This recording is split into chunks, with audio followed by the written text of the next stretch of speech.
haddaynu su'aasha ka baxsana ku yaro weydiiyo waxa jirtay in uu dhaqdhaqaaqay ka waday gobolka Suldaan Wabar muddooyinkii u dambeeyay Soomaaliland heshiiska ka galeen hawshaasina la dambeeyay waxa tahay maayirkii degmada Boorama waxa la sheegayaa in dhaqdhaqaaqyo kuwii la mid ah oo imika ka bilaabay xuduudka Soomaaliland iyo u dhaxeeya Itoobiya hawshaasi maayirkii Boorama maxaad nooga sheegi kartaa bismillaahir rahmaanir rahiim horta gobolkii degmadu labaduba waa nabad waxaad ka hadlaysaana annagu dhaqdhaqaaqa ma ogina waa shakhsi Wabar isagoo shakhsiya ayuu wandhay soo maray deegaanka ku xeeran ee qaybta Itoobiya degmada Darwanaaje ayuu soo maray hal habeen buu hoyday una dhaafay dibadeetana haggii uu ka yimid ayuu noqday wax kale oo dhaqdhaqaaqo iminka ka jira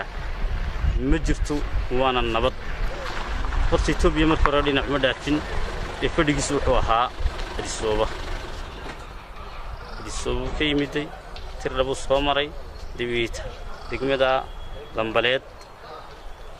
Darwanaaje dibiita xagga Jigjiga ayuu noqday wandhay oo ku soo maray deegaanka uun bay ahayd wax haba yaraatay dhaqdhaqaaq wiilatiye ma ciidan oo ka jiray ma jirto ma wixii marka Soomaaliland iyo ay ku heshiiyeen cidda uu hogaaminaya ayaa waxba laga fulin waayay marka soo noqodkiisan dambe ahaantii taasi anigu kama warrami karo